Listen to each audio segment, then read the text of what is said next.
ఫ్యాక్టర్లు వాళ్ళు ఎక్కువ చెప్పలేదు, కానీ ఇదివరకు వచ్చినట్టే, ఏది 2013 అసెంబ్లీ ఎలక్షన్స్లో వచ్చినట్టే బోత్ గవర్నమెంట్స్, స్టేట్ గవర్నమెంటు ఇప్పుడు కొత్తగా వచ్చింది కనుక 6 నెలలు స్టేట్ గవర్నమెంట్ అనకుండా వాళ్ళ ఫీలింగ్స్ ప్రీవియస్ గవర్నమెంట్ మీద ఎక్స్ప్రెస్ చేసినారు.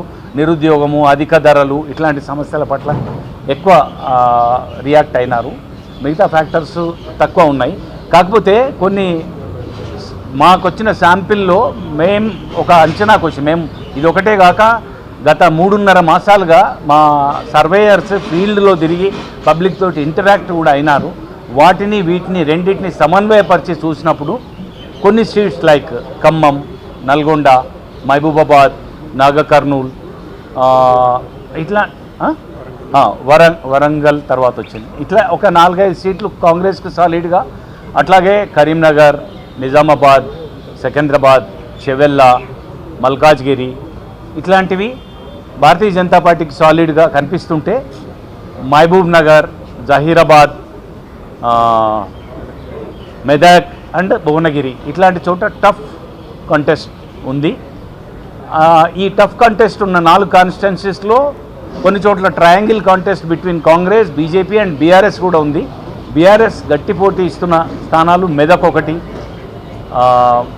భువనగిరి ఒకటి, జహీరాబాద్ ఒకటి, అట్లా ఉన్నాయి. This is about Telangana. ఏపీలో అర్బన్ అండ్ గ్రామీణ ప్రాంతం విలేజ్లో మేము ఒక సైంటిఫిక్ రీజనింగ్ వల్ల అర్బన్ రూరల్ అన్న వేరియేషన్ మేము తీసుకోలేకపోయినాం. ఎందుకంటే పర్టికులర్లీ ఆంధ్ర సొసైటీలో చాలా టౌన్స్ డెవలప్ అయినాయి లాస్ట్ 10-20 ఇయర్స్లో. ఒక్కొక్క నియోజకవర్గ కేంద్రంతో పాటు 1-2 టౌన్స్ ఉన్నాయి. మైగ్రేషన్స్ బాగా జరిగినాయి. గ్రామీణ ప్రాంతాల వాళ్ళు పట్టణాల్లో వచ్చి నివాసం ఉంటున్నారు. పట్టణ ప్రాంతాల వాళ్ళు ఉద్యోగ రీత్యానో, చదువుల కోసమో, ఆరోగ్య రీత్యానో అర్బన్ ప్రాంతాలకు వచ్చినా వాళ్ళ ఓటు గ్రామీణ ప్రాంతాలను ఉంచుకొని అక్కడికి వెళ్ళి ఓటేస్తున్నారు. కనుక clear division of rural and urban అని చెయ్యలేము అనే ఉద్దేశంతో మేము ఆ ప్యాటర్న్ తీసుకోలేదు. వెల్ఫేర్ స్కీమ్స్ కానీ మిగతా ఫ్యాక్టర్స్ ఏవి వైసీపీకి అనుకూలించలేదా? మేము వాటికి సంబంధించిన ప్రశ్నలు కూడా ఉన్నాయి మా క్వశ్చనేర్లో.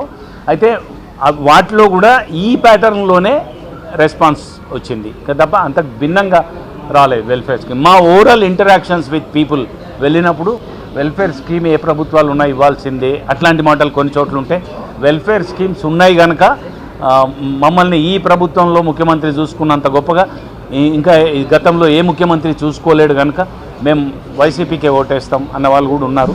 అట్లా different response from public spectrum.